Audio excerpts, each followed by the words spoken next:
Yes, welcome back to Home Studio Q&A for yet another week. If it's your first time on this show, my name is Pete. This is Studio Live today, where my goal is to help you create, record and release your best music. And this show in particular is where I answer all of your questions about home recording, home studio, and getting the most out of your recordings. Today, we're going to answer a heap of questions that we've had through the week, as well as from the folks who are here live on YouTube and Facebook. If you've never seen the show live, do drop by. I do this every Sunday morning my time, Saturday afternoon in the US, and Saturday evening in the UK and Europe. We are here live every week. Now, my feature topic this week is going to be about music and money. So I don't talk about money making in music a lot for the main reason that I'm not an accountant. I'm not a music promotion expert. I don't have all of the information, but I am a working musician. I have released music. I have music out on Spotify and Apple Music and iTunes and all the places.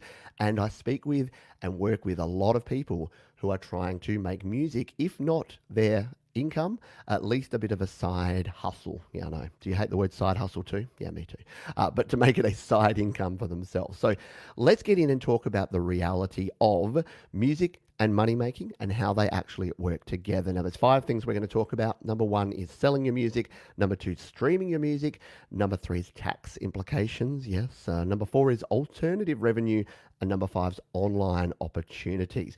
And before we dive into any of that, if you are creating music because you want to create music and share your creativity and share your art with the world, and you are not at all interested in the money side, I have absolute utmost respect for you. That is 100% fine and totally cool. And on the flip side, you do you. So if you actually do want to make a side income, if you do want to make money from your music, you're making your music, you're passionate about it anyway, and someone's going to get some royalties from it, shouldn't it be you at the end of the day rather than other big corporations? That's sort of my 2 views on that. So whichever side of the fence you're on, or anywhere in between, because it ain't black and white, it's grey, that's totally cool. Let's go through a bit of a history lesson. So number 1, selling your music. Back in the olden days, here's what the dream was. You would be a musician, you would get discovered by a big record label, they would give you a big record contract, they'd give you a pile of cash to record an album and make a music video. You would then sell that album to a bunch of fans, you make a big wad of cash, and then you lay on the bed doing that angel thing in a big pile of Benjamins. That was the dream, right?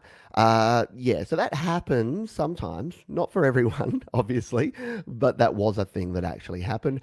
More likely with the selling of music, and especially as we've progressed through the 90s, noughties, and now into the 10s and 20s, music sales have dropped. At least physical music sales have dropped, and we'll talk about that in a moment. Physical music sales have dropped off, and what happened over that time also is that there were a lot of artists who got the record deal, but what they don't tell you is that a lot of the time, an artist will get a big upfront amount of money to record an album. They'll think they've made it. They'll record the album. But then what happens is they don't make enough money from the album to even pay back the initial money they've got from the label. And then if they look at their contract and they're like, ooh, I get 8% of all this revenue. So there are definitely people that got caught up in the whole, hey, I got a record deal, and didn't really look at the fine print and realize that. So how does that relate now? Because most of you aren't going to be in the whole getting a record deal, dealing with a label. If you're an independent musician and creator, how do you sell your music? Well, you do it through a distributor. So you can use DistroKid, Amuse, CD Baby, TuneCore. You release it to Spotify, Apple Music, iTunes, Amazon, all the rest. Now, because physical media, like not many people are actually selling CDs, you're selling your album or your songs. But the problem is that even digital downloads have reduced. And there's a great chart, which is going to be linked. If you're watching the video, it's linked in the description. And you can check that out afterwards from the RIAA. And that shows the Record Industry Association of America. That shows the different revenue over time with different media. So if you look at CDs, they have gone from very high to very low. If you look at streaming, that has gone from very low to very high. And that's what we're going to be talking about next. But right now, if you want to sell your music, then you can do that by distributing it. And the way that works is you get 70%. So say you've got an album on iTunes, someone buys it for $10, you get 7, and Apple get 3. And the problem, well, not the problem, but the thing to keep in mind is even if you've released it, if I release an album now, someone buys it tomorrow, it takes about 3 months. And this is the case for all revenue reporting and all money that's going to come back to you. It takes about 3 months to get there from the store through the distributor and back to your pocket. So keep that in mind. And obviously, think about it. You got to sell yourself a lot of albums. You want to make $700, you got to make $1,000 an album, which means you need 100 album sales to make $700.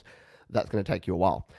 So that's sort of one way to go about it. You can obviously sell it through Bandcamp and other places where you can set the price and you get a little bit more of it. But again, people buying music has kind of reduced down to the point where it's not really sustainable. Streaming, on the other hand, is pretty big. So you only have to look around to see Spotify, Apple Music, Google Play, Deezer, a whole bunch of different places where you can stream music. And people are paying subscription fees to stream music. Now, how does that work for you as a creator? Well, the magic number is around about 0.5% per stream. It can be less than that, it can be more than that. But if you are streaming, that's about what you get. So what does that mean? Well, it means to make yourself a dollar, you have to start getting a lot of streams. And $10 and $100 and $1,000, you can do the maths. If you get 1 cent for every 2 streams, it means 20 streams for 10 cents, 200 streams for $1. Yeah, you can do the mathematics from there. You can work up to how many hundreds of thousands of streams you need to make a reliable income. So keep that in mind. Now, that's not to say that, by the way, all of this isn't to say, hey, don't do this, but it's just to give you a realistic idea. The beauty part of all of this, though, is that you can do it. Anyone can do it. Any independent artist, there's no gateways, there's no gatekeepers, there's no one stopping you from doing this now. So in terms of if you want to be successful and you're really chasing that goal of getting a song or an EP or an album that really pops, that does get 1 million streams on Spotify and does make you some legitimate money, well, you can just keep trying. Like, you can do it again and again. It's not like the old days where you released one album. If that didn't work, you waited 4 years and then released another album. And if that didn't work, you had to wait another 4 years and get paid by the record company, etc. So there are positives to this, but there's also obviously the realistic side. Let's talk about tax. So I'm going to talk really briefly about this because, again, not an accountant, not a tax agent, not a music marketing person, but music revenue is generally income. So anytime you are doing a thing and you're getting paid money for doing your thing, there's some grey lines between what's a hobby and what's actually a profession. But make sure you check in on that, because as soon as you start making money, it is all reported, it is all reportable, and yeah, check in your country as to what actually constitutes income and what tax you'll have to pay on that income, because no one really holds your hand and tells you all the information. But you don't want to get into a position where you start making money from your music and then you haven't declared it and the tax man comes knocking on your door. Nobody wants that. What are some other options though? Alternative revenue. So have you noticed how a lot of artists and a lot of bands, it's even really big ones now, are doing things like these tours where they have VIP sessions where you can sort of meet and greet the band and pay extra to do that. They're really heavily selling their merchandise. And yeah, no, don't get me started on the $60 t-shirts, but that's a whole other rant. Doing a lot more live shows. So obviously not right now in April 2020. Bands can't do a lot of those sort of things. So we'll talk about some of the online opportunities in a moment.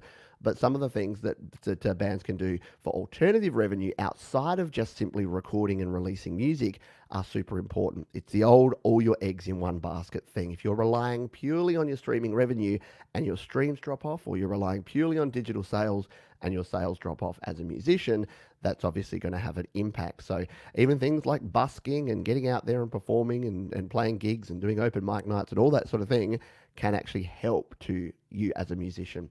And number 5, and this is the newest one, this is the online opportunities. So as a musician, as a music creator, what are your online opportunities? Well, there's things like sponsorships. Through, if you're a guitarist and you use a particular guitar, then Taylor Guitars might come to you and say, we love you and you play the guitar so well, here, have a free guitar, or here, have some money to promote Taylor Guitars.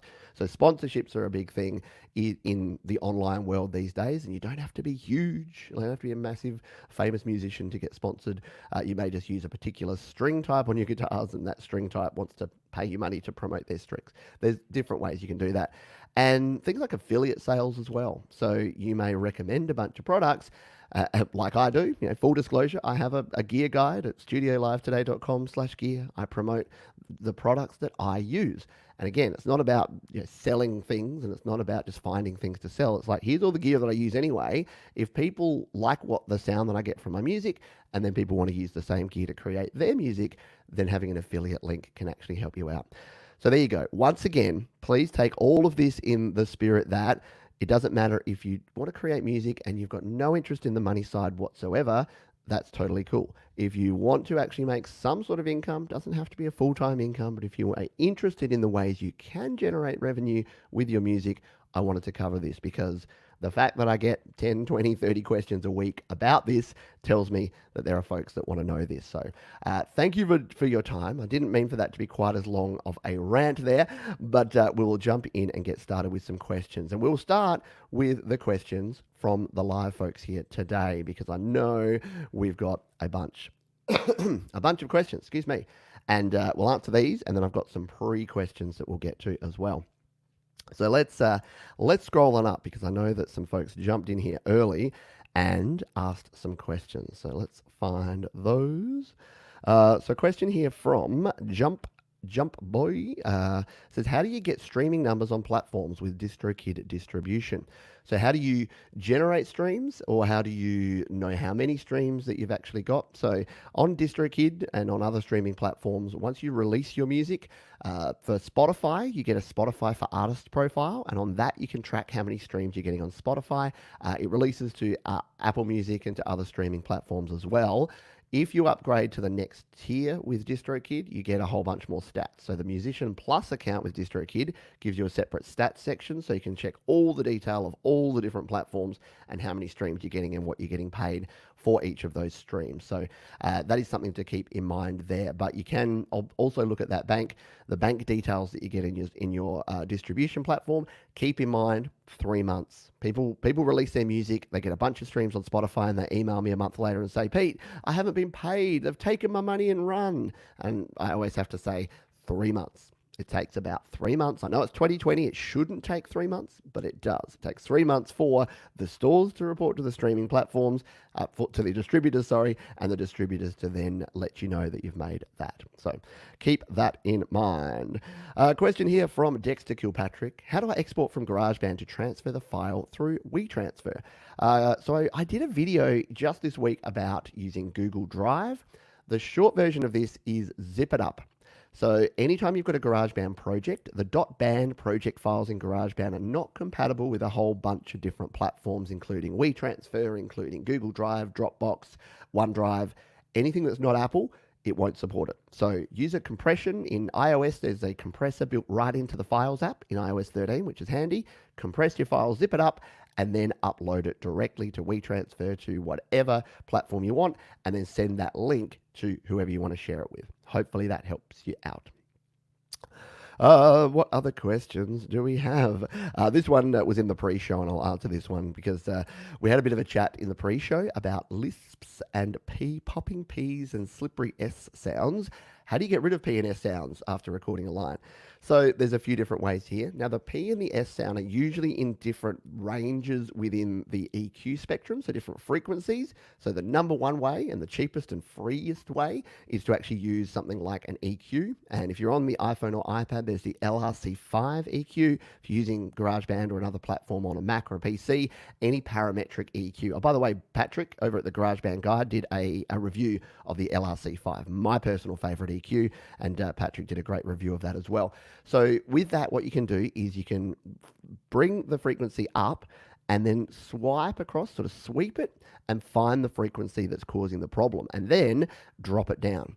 So it's really hard sometimes to hear where the frequencies are, so where your S sounds are and where your P sounds are. But if you bring it in narrow, pull it up, sweep it side to side, it's a very common method, find the spot that it's not sounding good, and then instead of raising it, bring it down and do what we call a cut, a reductive EQ, and that will actually help you. You can also get specific DSs, which what they tend to do is basically an automated version of that. So they'll find those sounds for you, or you can sort of dial them in, and then they'll reduce the sound of your S and Ps.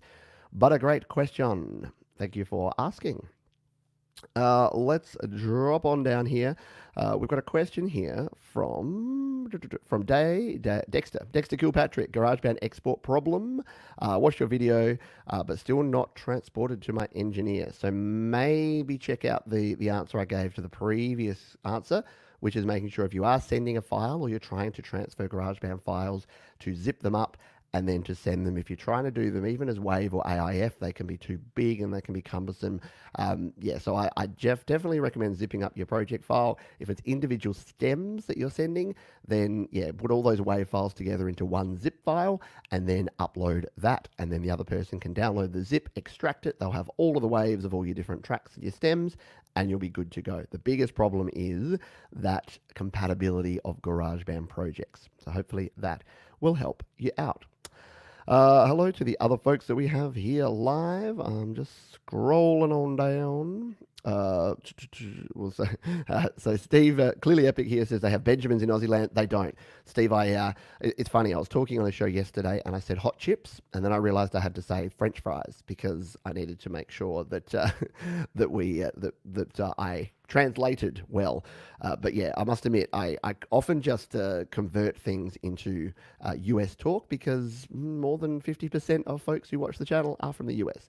But as Jade says here, we call our notes different now. We've got lobsters, we got pineapples, we got all sorts of things. All of our money is different colors. So yeah. Let us continue down here. Z6 says, I feel it. My cousin got a record deal. Yeah, so again, I didn't mean to be talking down to people that want to get a record deal or that sign a record deal and are successful, but by the same token, please beware. Read the fine print, work out exactly what you're signing up for, because there are so many. You'd be absolutely shocked if you knew how many bands that you thought had made it that still owe money to their record labels 10, 15, 20 years later. It's a slippery, slippery slope, and that's why I wanted to talk about it here today.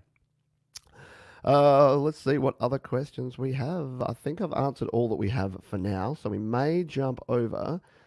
Once again, if you do have questions and you are here live, make sure that you throw them in the chat here. Bandcamp. So Patrick here mentioning Bandcamp, a fantastic alternative to traditional streaming services. You need a pre-existing audience though. Yes, 100%. There's Bandcamp and there's other more sort of alternative, independent kind of platforms that you can release your music to. And if you do have that fan base that are passionate, that will actually buy your stuff. So here's the thing, Bandcamp, you can set your price. You can say, donate $5 to me and you can download a high-res copy of my entire album. And if you have that fan base, as Patrick said, then that can really work well, because people, they'll still probably stream your stuff on Spotify, but maybe they'll pay you just because they like you and they like your stuff. So that's another great option for you. Righty. And Jade says, thank you for reminding me to check out my DistroKids bank. Haven't checked it since January. Hopefully you go and you get a nice surprise there. And a question here from Patrick. Yeah, how long before bands and companies start trying to charge for live streams? Interesting, isn't it? There's already a bit of a shift towards that. There's YouTube memberships now, where a lot of artists and a lot of YouTubers are now able to stream only to a select people. Things like Patreon as well, where you can actually do exclusive things. So I guess we're already there. But yeah, what about a ticket price? That's an interesting one, isn't it? I don't think we're there yet, but if there is already a way to do that, that would be interesting. And as Jade said, that there's already things like donations, there's things like Super Chat here on YouTube, donations on Facebook. So yeah, there's different things that you can do for sure. All right, let's jump over and check out some of the questions we've had from Studio Live Today viewers during the week. Here is one all about multi-track recording was the video, and the question is, hey Pete, how if I want to connect 2 mics and 1 keyboard at the same time? So here's the thing, if you are recording and you are connecting multiple things, as long as you have a multi-track interface that has as many channels as you have things, you can connect them. So I'm famous for flouting my Steinberg UR22C because most of the time I'm recording 2 things. So I'm recording either stereo guitar or stereo line input or 1 microphone, sometimes 2 microphones. When I want to record more, I actually also have a Steinberg UR44, which has 6 inputs. It's got 2 line inputs and then 4 mic preamps. So if I want to mic up a bunch of stuff, and actually I've did a video a couple of years ago now, all about how to do 4 channels, record 4 channels. If you search Pete John's 4 tracks or 4 channel inputs, you'll find that one. So you can actually connect up and record multiple things at the same time. Now with a keyboard, it depends whether the keyboard you're recording the analog or you're recording MIDI. And I wanted to talk to this one because there's a bit of confusion around this sometimes where people are connecting a MIDI keyboard and expecting it to send the audio from their actual keyboard. All that's sending is the data So if you connect it up, so for instance, I could plug in my Steinberg UR22C with two microphones, as you're saying here, and then I could plug in a USB MIDI keyboard, and I could record on all three of those at the same time using the two separate interfaces. If I wanted to record my keyboard as an audio signal, I need to connect up the line output and then connect that into an interface. And if I want stereo, I need 4 channels. I need 2 for the mics, and then I need 2 channels for the left and the right of my keyboard. So hopefully that helped you out there, Antonio, and gave you some ideas about that one. Let's move on here. This one's about how to connect a USB audio interface to an iPad or an iPhone. So the question is here, I have an iPad Air 2, as do I, love my Air 2 still, and also a Fast Track Pro. My question is, does any kind of driver need to be installed on the iPad, or is it plug and play? Another good question, and this is one that I've talked about in previous videos, and I know if you're a regular here, you'll have heard me say this a bunch of times. You can't install drivers on an iPhone or iPad, so you need hardware that is what is called class compliant. You need hardware that is driverless so that you don't need to install it. So for those listening on the audio, I'm holding up my Steinberg UR22C. The reason I like the Steinberg UR22 and the UR series in general is that they are all class compliant. Now, things like the UR44 have 2 modes. They have a driverless mode and a driver mode. So that means if you do plug into your Windows PC or your Mac, you can run the driver to get the enhanced features like the DSP, the automatic effects processing. But if you're plugging into an iPhone or an iPad, it will run driverless. So that is what you're actually looking for there, my friend. You need to make sure that when you're connecting up, that you're using now I don't know if the Fast Track Pro is class compliant. Older interfaces may not be. Anything made by Focusrite, Behringer, Steinberg, Presonus, M Audio in about the last 5 to 10 years is going to be class compliant, especially in the smaller 2-channel interface realm. Hopefully that helps you and others out with that one. Dwayne Valencia. So this is one that I wanted to throw out there, and I'm glad I have some GarageBand Mac gurus on the live stream here because you may be able to answer this for me. So I did a video about how to add bars to the beginning of a song using the sections in GarageBand iOS. And I got a question from Dwayne. I don't see how to do this on the desktop version. Any ideas? And I had to respond saying, sorry, I don't use GarageBand on Mac. But I did promise I would ask a bunch of folks. And I did actually send him towards the GarageBand users Facebook group. Because to be honest, even if you're not a Facebook user, I would join Facebook just to join the GarageBand users Facebook group and the iPad Musician Facebook group. There's a bunch, and the home studio recording folks, and create, record, release. Seriously, if you're not into Facebook, I get it. Facebook can be it's not always the greatest place to be. My Facebook these days consists mainly of updates from my close family and friends and music stuff. So if you're into your music, Facebook groups are a great place to collaborate, to share ideas, and to get information. Anyway, back to the question. How do you do this on the desktop version? So for someone, if you could explain, how do we just add in a section of blank, so 4 bars or 8 bars at the start of a track, start of a project in GarageBand Mac? There is your challenge if you choose to accept it. Rightio. So this is related to a mobile studio setup for iPad or iPhone. Can I use this with an Android phone too? Now, I get this question once or twice a week. I don't use Android devices. However, I do understand that you can use an OTG cable to connect up audio interfaces to an Android device. I would also recommend using a powered USB hub in that instance to make sure you have enough power to your interface or your devices. And I give no guarantees of it working because I've never tried it. But I know that there are other channels, there are other people who do record using their Android phones. There is software that you can use. I think BandLab is one that has an Android app. So you can record on your Android phone and you can do multi-track recording with an audio interface. I just haven't done it personally. So I'm answering all these questions that I don't know the answer to, I know. But I wanted to put them out there because I know the Studio Live Today community will often jump in and be able to help them. And we do have an answer. I was very glad that we had Patrick here. This was to our previous question. Desktop, select all regions, Command A, and then drag and drop to the position needed. Yeah, so that's the beauty part of using a keyboard and a mouse on something like that. And you can do the same on the iOS version if you're not using sections. But yeah, if you do want to shift everything, make sure you have some room at the end, and then Command A or select all, drag everything to the right. So you want 4 more bars, just drag everything 4 bars to the right, and you got yourself some space at the start. Very, very good. Alrighty. Update here from Jade too says to record 2 mics and MIDI keyboard, use your mics in the interface that goes into a powered hub that goes into the iPad. And yes, the keyboard goes into the hub. So I always recommend that. Make sure that you have a powered hub. If you're on iPhone or iPad, like just get one. It's kind of like the Lightning to USB connection that I talk about, the adapter that I talk about all the time. If you are connecting any USB devices to your iPhone or iPad, and for the audio people, I'm holding up my 10-DAC USB 3.0 powered hub right now. It is such a cool thing. You can see in here, if you're looking, you can see I've got my keyboard and mouse dongle. I've got a USB drive plugged in there. I usually plug in my MIDI keyboard into another one and my audio interface into the other one. And that just means I can have everything there connected, ready to go, powered. I never get that this device uses too much power message. It is beautiful. And I would be remiss not to say go to studiolivetoday.com/gear if you want to get a link to where you can pick one up. However, I will warn you, most places are out of stock of a lot of stuff at the moment. So again, we're here in April 2020. If you're watching in the future, hopefully stock levels have increased. And I've checked all the different stores, Amazon and Sweetwater and the places that I recommend you check out. And most of them are saying they're getting more stock in May.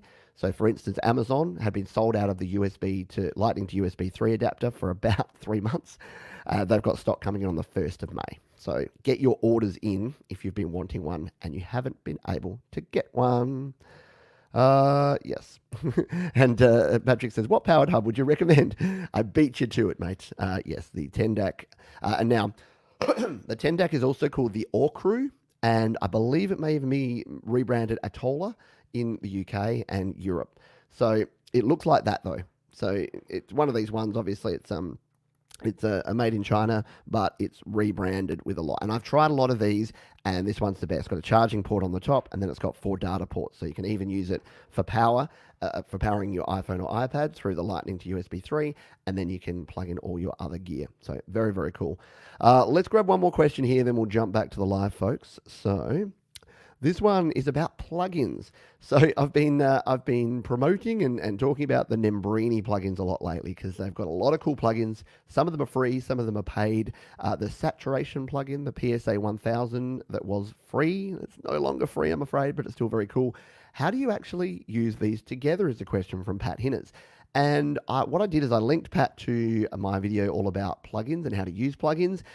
Patrick did a video about plugins on the Mac recently, so you can do the same sort of thing there. But basically, just think of it like a pedal board, or think of it like you would set up an effects chain in real life. You go into your plugins, you've got different slots. And in GarageBand iOS, you've got 6 slots generally. If you're using a guitar, you only get 2 slots. Don't get me started.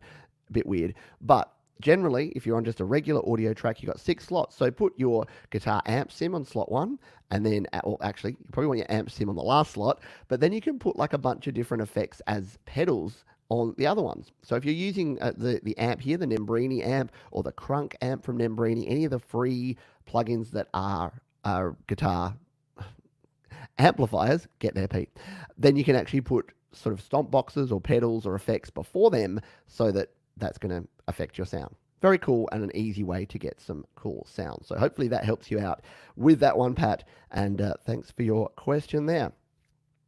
Now, we talked about releasing music, and I wanted to talk about this question because I get similar questions a lot about how to change tracks. I did a few videos in about 2 weeks ago about how to edit after you've released a track, but also how to remove and then re-release a track. I had a song that I released called Hold On, and for somehow when I mastered it, it got a little pop, like a little click right at the start. Sounded horrible, and when I released it, I didn't realize it, and I had to actually do something about it. So what I had to do with that, you can't change the audio of a release. You have to pull it down from the stores and then re-release it. So I've got videos showing how to do that. This one was showing how to edit a song after release. So you can edit things like you can edit a few things in there, which are in the video, but not a whole lot. So you can edit like the metadata, the lyrics, things like that, but you can't actually change the audio file itself. Question here from Reaper, which is, can I delete a single track from an album? So the thing to keep in mind with an album is it is considered a release. So whether it's an album or an EP or a single, that is a release for a distributor, and that's a release on a store. So you can't actually make changes to bits and pieces. I've had two similar questions. One was, how do I replace the audio on just one track on a single? Just one track in a song that's part of an album. And the answer there was, unfortunately, you need to pull the whole album down, fix up the audio on that track, re-upload all the tracks with using the same UPC, the same code, and then it will replace those. So that's really the only way to do that. The same with this. If you've got a 10-track album and you're like, I hate track 7 and I want track 7 to disappear forever, you can't just go in and remove track 7, because it's more the integrity of the whole platform that stores don't want albums to change over time. They don't want someone to go in and stream an album and then the next time they go to stream it, there's a song missing.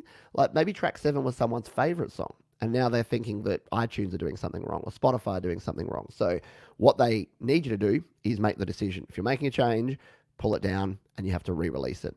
What this says to me is be super careful before you release a song. Check the audio, check the levels of the audio, make sure it's exactly what you want.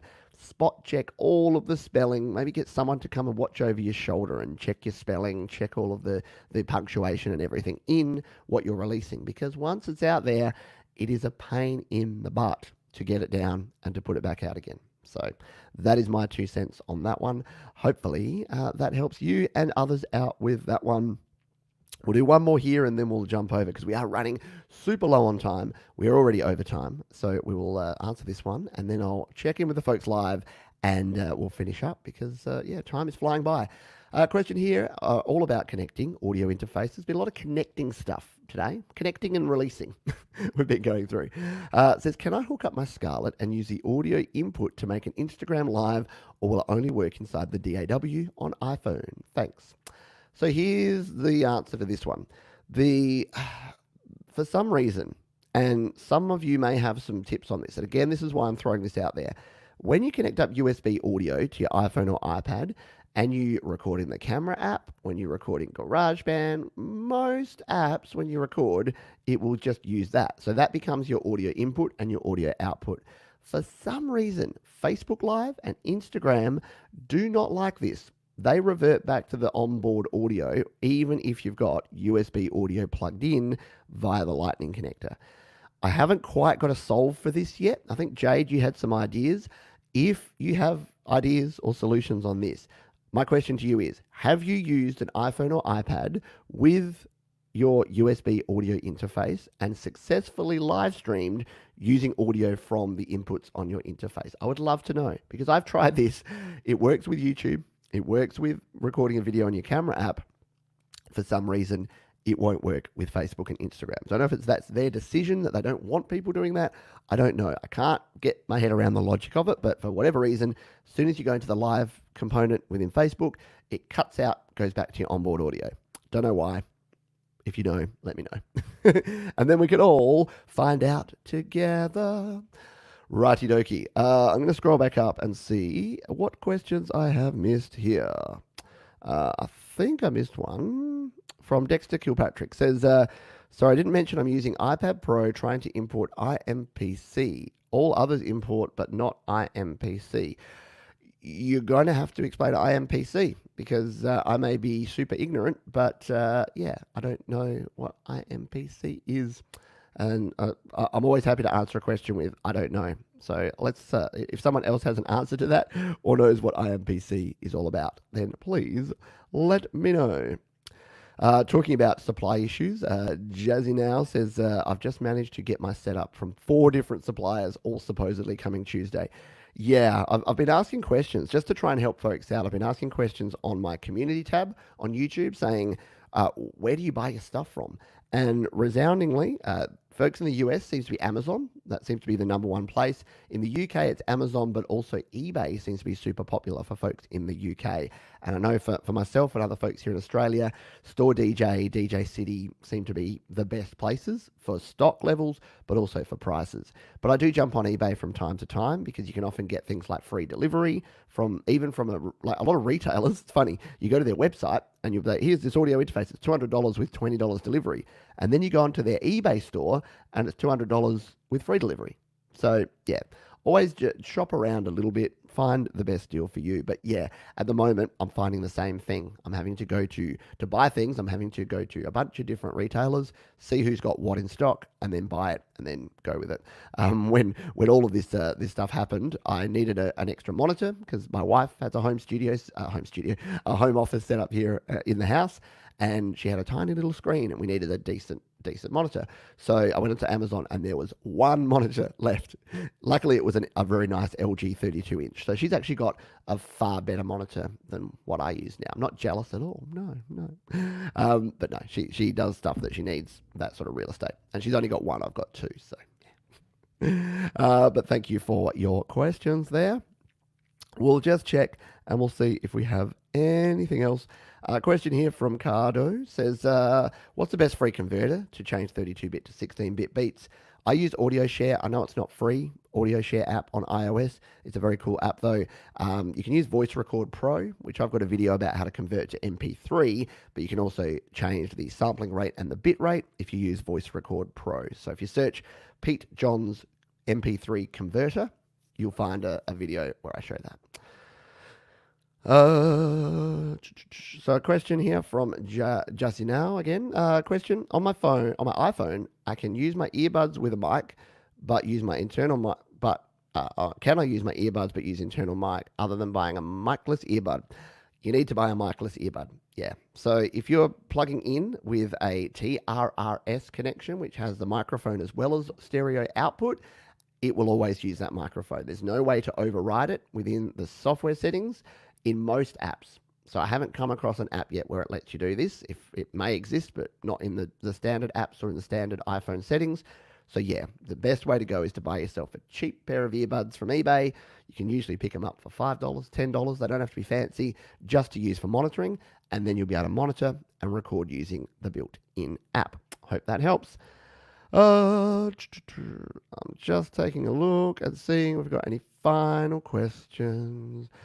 So Dexter has clarified here, IMPC drum machine for iOS. Got it. So if it's an app within iOS, you either need to use Interapp Audio or Audio Unit if it's a plugin. If it's neither of those, you'll need to use something like Audio Bus 3 or AUM in order to route the output from one app into another app. Hopefully that helps you out. Nope. I'm just seeing if we've got one final question we can answer here. I think I've answered everything here. Barry Smith has one, which is, when is Apple updating GarageBand for iOS 13? Probably never. I would say it would probably be in iOS 14. No word on that yet, mate. So we don't know. Hasn't been announced, and there's no real indication. As I said in either this one or a previous one, Apple go along one trajectory, and sometimes they'll sort of do a complete 180, and sometimes they'll do exactly what we expect. So we will find out for sure. One final one, and then we're going to have to finish off here, which is the best affordable mic for singing or recording that can be plugged into a Mac. So you got two options. You either go a USB microphone, or you go an audio interface and an XLR microphone. So if you want just a mic for recording singing that you can plug straight into a Mac, go USB. I like the Samson Meteor. It's an affordable microphone, does a good job. The Blue Yeti is kind of the industry standard for streamers and surprisingly good for vocals as well. And then you can upgrade to something like the Rode NT USB or the Audio Technica 2020 USB version, which are very, very good microphones as well. Otherwise, you can use an interface like this and plug the interface in via USB, and then any XLR microphone, any standard microphone will plug in and allow you to record. If you want more information on that, you can head over to my gear guide, which is at this one here, studiolivetoday.com/gear, and that has all of my recommendations and all the links. Keeping in mind, some of them will be out of stock. I can't keep up at the moment, unfortunately, with every product and every retailer and what's in stock and out of stock. So you may need to find the gear that I recommend and then do a bit of hunting around. If you can use the affiliate links, great. If you can't, no problem. Go to eBay, go to another supplier, find out. As long as you can get the gear, that's the main thing. We are way over time here, folks, so I'm going to have to say goodbye. Thank you for being here. If you do want more information about Studio Live Today, about where you can follow me online, all of the videos. We've got over 1,000 videos here on the channel. I know it's kind of ridiculous. Lots of videos all about helping you create, record, and release your best music. Jump over to studiolivetoday.com. Thanks for being here, folks. I hope you enjoyed it. Hit the like button if you did get some value out of this one today, and I will see you on the next video. Cheers.